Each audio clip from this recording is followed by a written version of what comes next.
This really gives you an idea of what I saw whenever I pulled up to this spot. I could see a lot of bait and a lot of fish. I was marking a lot of fish when I came in on the big motor, and I switched to the trolling motor and went over this ledge. And one of the things it does is it draws out those arcs quite a bit because I'm going so slow, but it gives you, and this picture right here, it really gives you an idea what those bass look like, and those hard, thick returns. You know, if you're ever looking for bass on a graph, you know, that's what they look like. And when you see them stacked up, like right here, you see them stacked up horizontally like that, they're in there thick. And believe it or not, this video was titled with spinnerbait, and you know, I threw football head jigs, flutter spoons, rattle traps, I threw crankbaits, and you see this wind, and this is kind of a spinnerbait tip. One of the things that keep me off of the spinnerbait, historically, when I get out and the wind to me is annoying, that's when I pick up a spinnerbait. I don't know what it is, maybe because the bait fish move up to the top part of the water column. That's a real good way to you know, fish right below those bait fish. But I would throw it out there, let it sink down, kind of flare it out, you know, pop my rod tip. You'll see me later in the video pop my rod and then letting that bait fall. It was just a real good technique, and it outperformed everything else I threw by a large margin. And the current's a little bit too thick to get finessey in that area. It was tough to kind of throw a shaky head unless I was throwing a really heavy shaky head. But I tried, I bet you I tried 12 different techniques, and the spinnerbait was just, it was on fire that day, and that wind was just right. As another side note, I went back the very next day and caught maybe 2 fish in that spot, so it kind of gives you an idea. Some days they're there, some days they're not.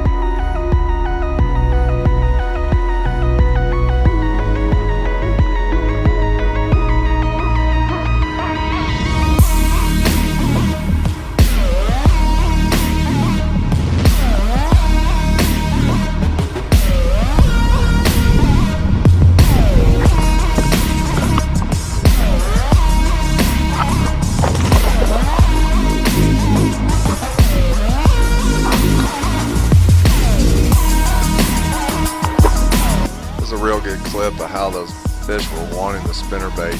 I really noticed this actually whenever I was doing the editing, but you'll see I go down to adjust my trolling motor, and when I did, and kills that spinnerbait, that fish destroys it. So good idea of what they were looking for and how I was working the spinnerbait that day.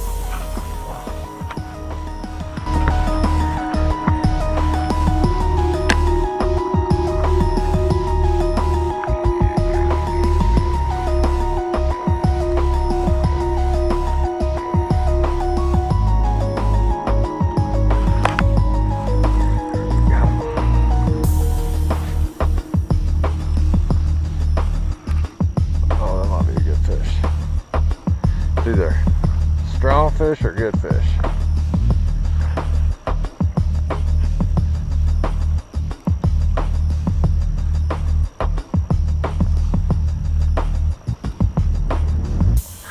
Where is he? A decent fish. Definitely.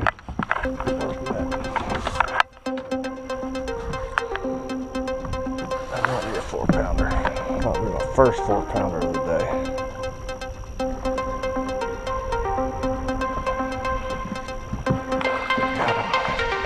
Ooh. Now that.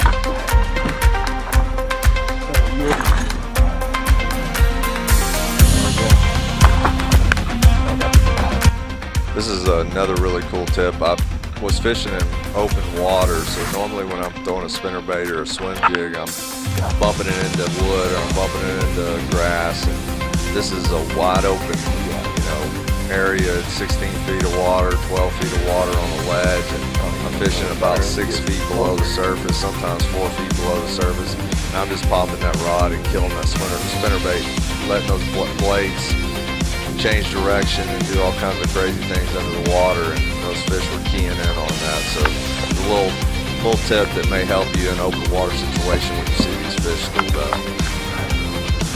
Here's a little tournament piece of information that I probably should have noticed on the water that I did not notice now when I'm editing. Number 18, 20, and 21 were all better fish in one area. Probably should have keyed into that area a little bit more. Now looking at the video footage and kind of getting an idea of what was in that area, see if I can catch some bigger fish out of that part of the school.